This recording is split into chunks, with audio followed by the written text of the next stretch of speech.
Good day! Welcome to my mini vlog and I'm going to share how globalization affects me.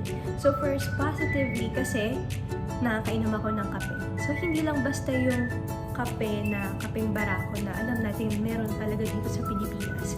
Kundi yung mga roasted Arabica beans. Ayan, merong mga transport ng mga ganitong kape dito sa bansa. At alam naman natin na marami yung umiinom ng kape ngayon, di ba? So, hindi lang basta kape, kundi yung may mga latte, yung mga Americano, mga matcha. So, iyan, hindi siya talaga dito sa Philippines. Kundi na-adapt lang natin or na-influence lang sa atin dahil nga sa globalization. And isa pa, yung mga pastries natin.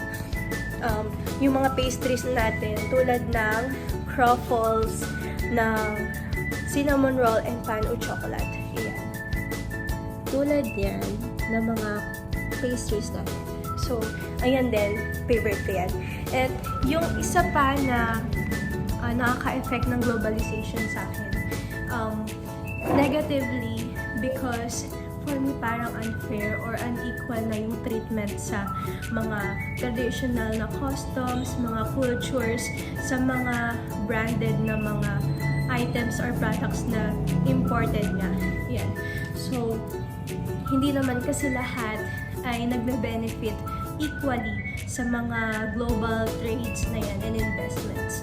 So, for me, it's negative na nagkakaroon ng wide gap yung mga rich and poor.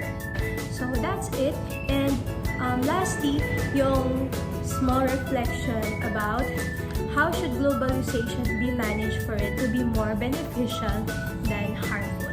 So, paano nga ba?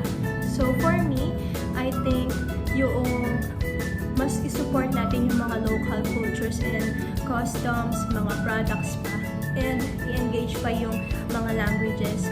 Like, tangkilikin natin yung mga indigenous products ng mga indigenous people, and then yung mga sources ng Pilipinas, yung mga products natin tulad ng mga bamboo, ayan, yung mga minerals dito sa bansa, mas palaganapin natin kesa yung sa mga ibang bansa. And yung mga languages, palaganapin pa or i-share sa mga children yung mga more on Tagalog kesa sa mga English na mga language, right? So, ayun lang. And thank you!